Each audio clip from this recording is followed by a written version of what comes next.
माझं नाव वस्ताद अमित दादा गणांकुश। माझं मूळ गाव जे आहे हे सातारा जिल्ह्यातलं महाराष्ट्रातलं जे नावाजलेलं गाव आहे मिलिटरी अपशिंगे।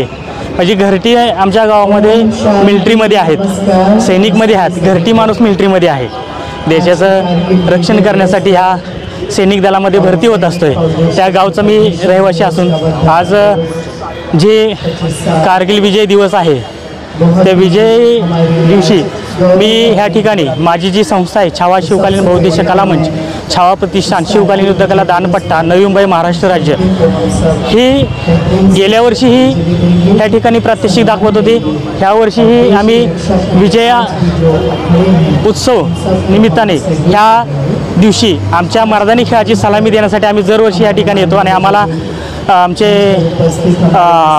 सुधीर सावंत साहेब आहेत, निंबाळकर साहेब आहेत, आमचे समाधान निकम साहेब आहेत। ते दरवर्षी आम्हाला सांगतात की ह्या कार्यक्रमाला या। आणि ह्या कार्यक्रमामध्ये लाठीकाठी, दानपट्टा, तलवार, भाला, कुऱ्हाड असे विविध प्रकारचे जे शिवकालीन शस्त्र आहेत ह्याचं चित्तथरारक प्रात्यक्षिक दाखवून ह्या विजय दिवशी सैनिकांना आम्ही सलामी देण्यासाठी दरवर्षी ह्या ठिकाणी येत आहोत।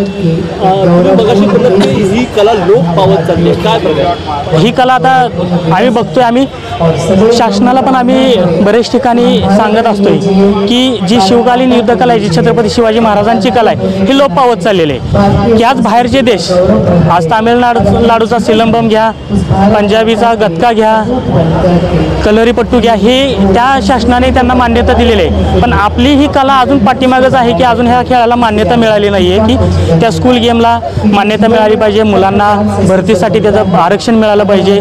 अशा अनुषंगाने आम्ही ही कलेचं पद्धतीने आम्ही ज्या ज्या ठिकाणी आम्हाला जाईल आम्ही त्या ठिकाणी प्रात्यक्षिक दाखवून लोकांपर्यंत ही कला पोहोचवण्याचा प्रयत्न करतोय।